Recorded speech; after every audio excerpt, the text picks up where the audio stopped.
It takes place on an abandoned strip of dirt, and a junkie is left to figure out who done it. The junkie is my heroine, Julie Page, whose unbridled addictions and efforts to disappear into the vacuum of Burl's deserted promenade read like symptoms of a woman attempting to suffocate any expectations the world may have of her, along with any additional disappointments. But nobody's past is easily snuffed out, and nobody escapes completely. Writer, singer, songwriter, and performer Lee Adams reads from her book Nighthawks. Her second novel is a follow-up to her first, fifth, and Vanguard, all part of a series involving the character Julie Page.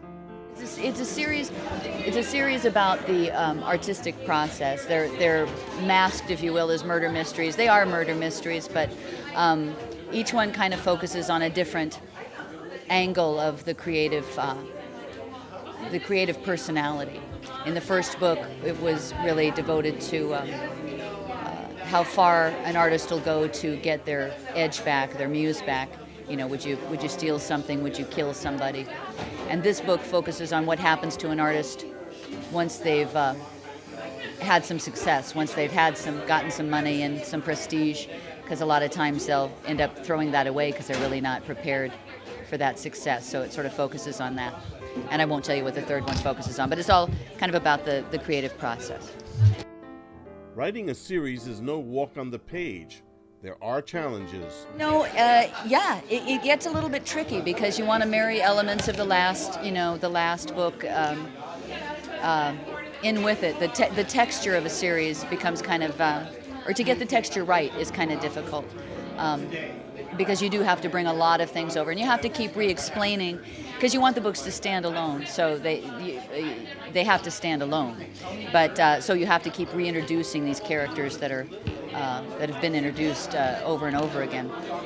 So that's a little tricky. I'm learning as I go. I think we've done okay with the first two, and the third one I'm about 100 pages in, so I think I'm okay. But it's its own skill set. Yeah.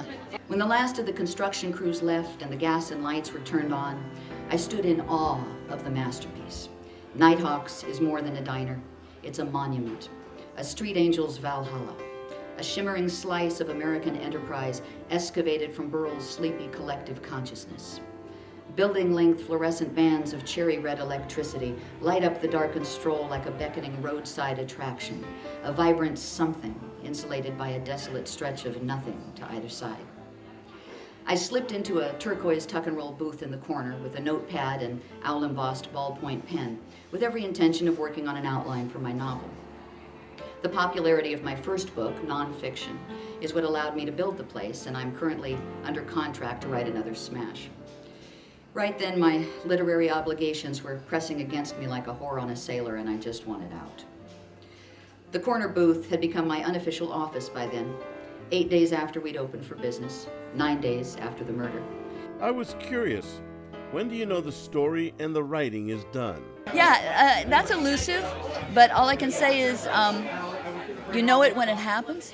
And my criteria is always if I enjoy reading it, you know, if I'm the reader and not the author, like, would this swing for me? Do I dig what's going on here? Is this interesting? And if it is, and then if as an author I've put in everything I meant to, rock on. That's you do know it when it happens. You do know it when you nail it. There had been two voices pounding in my head, one mine, one hers. It didn't matter which one I listened to. The question was the same: why?